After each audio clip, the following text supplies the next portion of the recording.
नमस्कार। Breaking news में बड़ी खबर आपको बता दें कि नेशनल हेराल्ड मामले में कांग्रेस एक बार फिर से प्रदर्शन कर रही है और आज वो भाजपा कार्यालय को घेरने के लिए लखनऊ पहुंची और वहां पे उनके कार्यकर्ताओं ने घेरने का प्रयास किया, जिसके बाद पुलिस ने बैरिकेड लगा के उनको रोकने की कोशिश करी। तो इसमें अजय राय ने कहा कि ये सरकार की तानाशाही है जिसे वो बर्दाश्त नहीं करेंगे। तो इसी खबर पर ज्यादा अपडेट के साथ मेरे साथ मौजूद है कैपिटल टीवी के executive editor Rajiv Singh ji. Sir, क्या है ये पूरा मामला? देखिए, असल में है ये पूरा राजनीति का मामला है। नेशनल हेराल्ड मामले में ईडी अपना काम कर रही है, सीबीआई अपना काम कर रही है, कोर्ट भी अपना काम कर रहा है और कोर्ट ने ये कहा है कि चार्जशीट हम वो नहीं कर रहे हैं। लेकिन ऐसा नहीं कि जांच से रोक नहीं लगाया कोर्ट ने। लेकिन अजय राय या फिर देखिए लखनऊ की बात कर रही हैं आप, जो उसके अलावा भी वाराणसी है, रांची, हर जगह पूरे कांग्रेसियों ने धरना प्रदर्शन स्टार्ट कर दिया है और इसको सीधे सीधे मोदी अमित शाह की तानाशाही करार दे दिया है। लेकिन ये बात समझना जरूरी है कि आखिर ये कांग्रेस कर क्यों रही है। अजय राय का खास तौर पर देखा जाए तो वो भी एक तरह से राजनीतिक वनवास की तरफ है। जिस तरह से प्रदर्शन कांग्रेस कर रही है, कहीं ना कहीं सवाल तो उठ ही रहा है। आप चाहे बिहार की बात करें, उत्तर प्रदेश की बात करें, आने वाले समय में जो 2027 में चुनाव है, ये भी लोग घिरेंगे, ये सब पता है। और कांग्रेस की जो बिहार में हार हुई है, जिस तरह से 6 सीटों पर सिमट गई है, तो उसको लेके अपने आप में इनका पसीना छूटना स्टार्ट हो गया। और इसीलिए अब अजय राय कहीं ना कहीं देखिए, अब सोनिया गांधी, अब राहुल गांधी, सैम पित्रोदा, ऐसे लोगों के खिलाफ कहीं ना कहीं एक तरह देखा जाए मामला जब बन रहा है तो एक तरह से अब इनके फेवर में कि नहीं नहीं भाई, हम आपके लिए बहुत कुछ कर सकते हैं और हम अपने लिए गिरफ्तारी, हिरासत, किसी की परवाह नहीं करें। तो इसीलिए आगे आकर कोशिश तो कर रहे हैं कि नहीं नहीं किस तरह से हम सोनिया गांधी की नज़र में आए। लेकिन सवाल ये है, क्या जांच बंद कर दी गई? क्या कोर्ट ने साफ बोला है कि जांच तो चलती रहेगी। चार्जशीट को लेके, ईडी के पर्सनल उसको लेके किया है, एफआईआर को लेके, वो अलग बात है। लेकिन आप सीधे सीधे यहाँ घिर रहे हैं। सजा होना है, आज न कल तो सोनिया गांधी को, राहुल गांधी को सजा होना है, सैम पित्रोदा को सजा होना है। लेकिन अजय राय सोच रहे हैं कि शायद मेरे धरना प्रदर्शन से शायद सोनिया गांधी गिरफ्तारी से बच जाएं, राहुल गांधी गिरफ्तारी से बच जाएं। और पूरे देश भर में देखा जाए, चाहे वो वाराणसी की बात करें, चाहे रांची की बात करें, चाहे लखनऊ की बात करें, दिल्ली, हर जगह ये धरना प्रदर्शन कर रहे हैं। और ये देखिए सिंपल सी बात है कि जो मैं कह रहा हूँ कि लगातार जो लगभग 100 हार चुके हैं राहुल गांधी, ये खींच है। और ये खींच, और ये देखिए इनके जो मातहत जो नेता हैं, इनको भी साफ साफ पता चल रहा है कि अब हमारी मिट्टी पलीद होनी है, कांग्रेस का मिट्टी पलीद होना बाकी है। अब कांग्रेस जिस तरह से 3 राज्यों में सिमट गई है और वो भी देखा जाए तो 1-2 राज्य वो भी निकलने वाला, कर्नाटका वगैरह निकलने वाला इनके हाथ से, तो ये इनको डर साफ साफ सता रहा है कि आखिर अब उत्तर प्रदेश में अजय राय प्रदेश अध्यक्ष हैं, जिम्मेदारी तो बड़ी है। तो कहीं ना कहीं हार और जीत का भी, अगर जीत का सेहरा बनता है तो हार का ठिकरा भी फूटता है। तो ये खुद से अपने आप को एक तरह देखा जाए तो 2027 से पहले जिस तरह से अखिलेश यादव अपने आप को बहुत ज़्यादा एक्टिव दिखा रहे हैं, चाहे घुसपैठिया के माध्यम से, चाहे रोहिंग्या के माध्यम से, ये भी अपने जो आला कमान है, सोनिया गांधी हैं, राहुल गांधी हैं, उनके माध्यम से अपने आप को बहुत ही ज़्यादा राजनीतिक तौर पे एक्टिव दिखाने की कोशिश है। इसके अलावा कुछ नहीं। इनको पता है कि मामला कोर्ट में है, कोर्ट को ही संज्ञान लेना है, कोर्ट को ही जजमेंट देना है, इसमें आप क्या कर सकते हैं। लेकिन जो बिहार में 6 सीटों पर जो कांग्रेस सिमट गई और जिस तरह से 61 सीटों पर राहुल गांधी लड़े अपनी पार्टी को लेके, और ये लगातार विरोध होता रहा, जबकि नहीं भाई पिछली बार भी तुम इतना लड़े थे, 51 सीट गंवा दिए, मात्र 19 पे जीते। तो ये कहीं ना कहीं चस्पा हो गया है राहुल गांधी पे कि नहीं, तुम हारने वाले सेनानायक हो, तुम कभी जीत नहीं दिला सकते, और तुम्हारे सेनापतित्व में अगर देखा जाए तो कभी जीत नहीं मिल सकती। तो ये आपस में जो ढिंगा मुश्ती हो रही है ना, वो पूरा का पूरा 2027 के चुनाव में उत्तर प्रदेश में भी दिखेगा। और इसी के लिए कवायद हो रहा है कि किसी भी तरीके से हम बांध सकते हैं तो बांध लें और हम जितना बदनाम कर सकते हैं। देखिए पूरे टाइम में आप मान के चलिए कि चुनाव आयोग पे लोग हमलावर हो रहेंगे, मोदी पे हमलावर रहेंगे, नीतीश पे हमलावर तो थे ही, पहले आप देख रही थी, अमित शाह पे हमलावर रहेंगे। तो ये सारी चीज़ें सिर्फ और सिर्फ चुनाव में जो इन्होंने, तेजस्वी यादव ने जो गलती की ना, अभी भी राहुल गांधी सबक नहीं ले रहे हैं।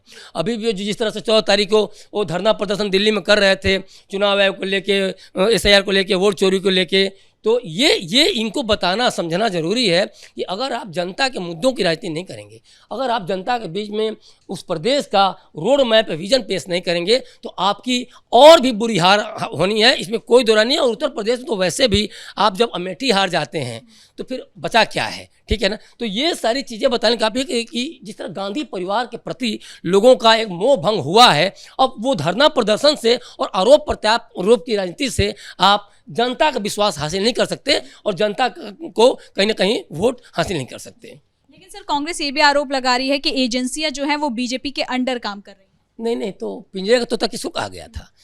सुप्रीम कोर्ट ने सीबीआई को लेके पिंजरों का तोता जो कहा था, किसके समय में कहा था?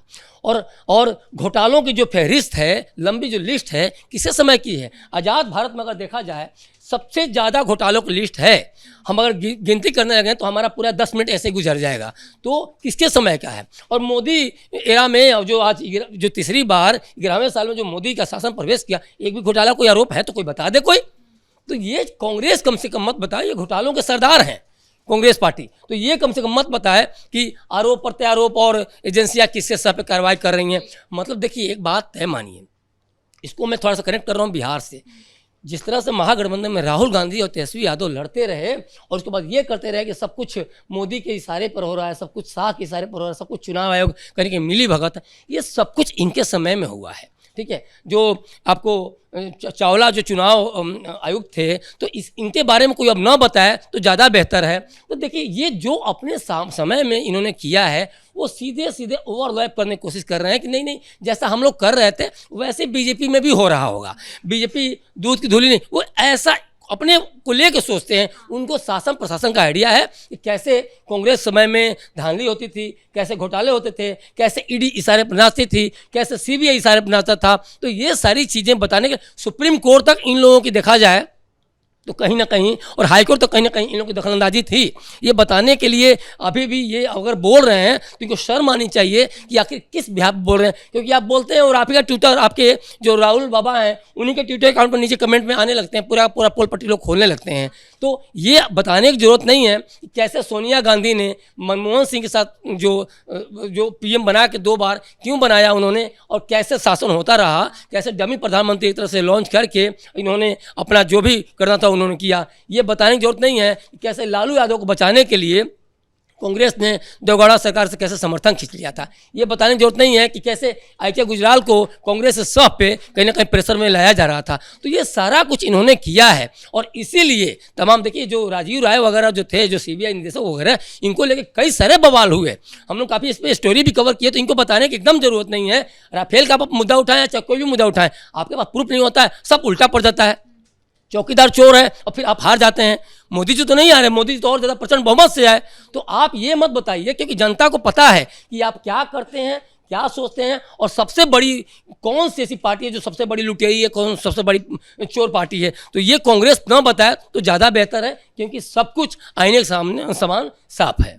यानी कि ये जो बिहार चुनाव हार चुकी है कांग्रेस, और जो बंगाल और यूपी में जो चुनाव होने वाले हैं उसको लेकर ये किया जा रहा है प्रदर्शन। ये आप अब टाइम बंगाल और यूपी की बात सिर्फ नहीं है, पहले तो बंगाल होगा, उसके बाद यूपी होगा। ठीक है, अब देखिए जो घुसपैठियों को लेके जो भगाने और रोहिंग्याओं को भगाने का जो एक कहा जाए अभियान जो छेड़ दिया है भारतवर्ष ने चुनाव आयोग के माध्यम से, देखिए आप एक बार सोचिए कि पहली बार यहाँ मतलब अभी काफ़ी सालों बाद बिहार में जब SIR के माध्यम से चुनाव आयोग एक्शन लेता है, तो आप देखिए ये सबसे बड़ी पार्टी, सबसे देखा जाए तो सबसे छोटी पार्टी की तरह से बन जा रही है।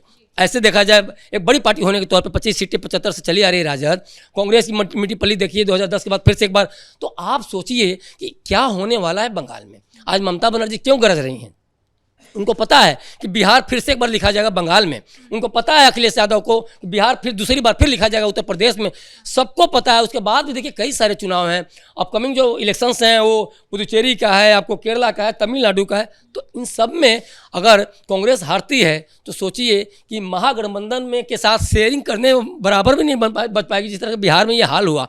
तो ये पूरा का पूरा कवायद जो है, देखिए ये इन्होंने कहीं भी वोट बैंक की जो राजनीति की ना, तो वो आरोप प्रत्यारोप के माध्यम से की, इन्होंने डेवलपमेंट के माध्यम से नहीं की। आज देखिए विपक्ष को जो मुद्दे उठाने चाहिए, क्या सरकार हर चीज़ अच्छा ही काम करती है क्या? बीजेपी में कमियां नहीं है क्या? लेकिन आप उन कमियों को सामने लाइए, आप बताइए कि कहाँ कमियां रह जा रही हैं, ताकि और भी हम देश को या किसी पर्टिकुलर राज्य को अच्छा बना सकें। लेकिन नहीं करना है, दलगत राजनीति करनी है, गंदी राजनीति करनी है, आपको कोर्ट पे सवाल उठाना है, आपको चुनाव आयोग पे सवाल उठाना है। और यही आप करते हैं बिहार में।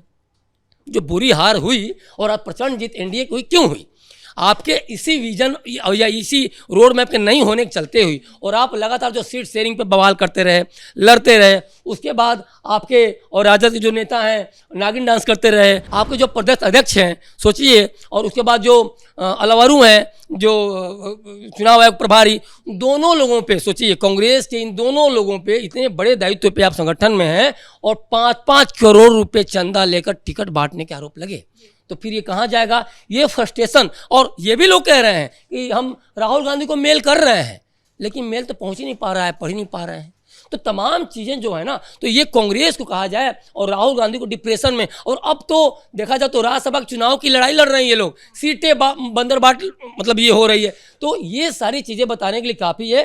कांग्रेस का यही फ्रस्ट्रेशन है जो अब जो कहा जाए अजय राय भी कहीं ना कहीं इसी फ्रस्ट्रेशन से गुजर रहे हैं और इसके माध्यम से कहीं ना कहीं सीधे से दोषारोपण करना स्टार्ट कर दिए। इनको कांग्रेस के हार जीत के सही जो एक आकलन है उस पर कहीं कोई भरोसा नहीं है, इसीलिए उस पर वो नहीं कर रहे हैं और सीधे सीधे एक बार फिर से देखा जाए दलगत राजनीति, दलगत आरोपों का सहारा ले रहे हैं। और ये तय मानिए उत्तर प्रदेश में इन आरोपों का सहारा लेकर आप चुनाव नहीं जीत सकते, क्योंकि जिस तरह से योगी सरकार ने काम किया, जिस तरह से 2 बार सत्तासीन हुए हैं, तीसरी बार भी 2027 में फिर से योगी सरकार ही आ रही है, तो कांग्रेस को अपनी राजनीति का तरीका, अपना ढर्रा बदलना होगा। अदरवाइज अजय राय हो या फिर कोई भी नेता हो, इस तरह से हिरासत में लिए जाएंगे और उसके बाद चिल्लाते रहेंगे, कोई फर्क नहीं पड़ता है।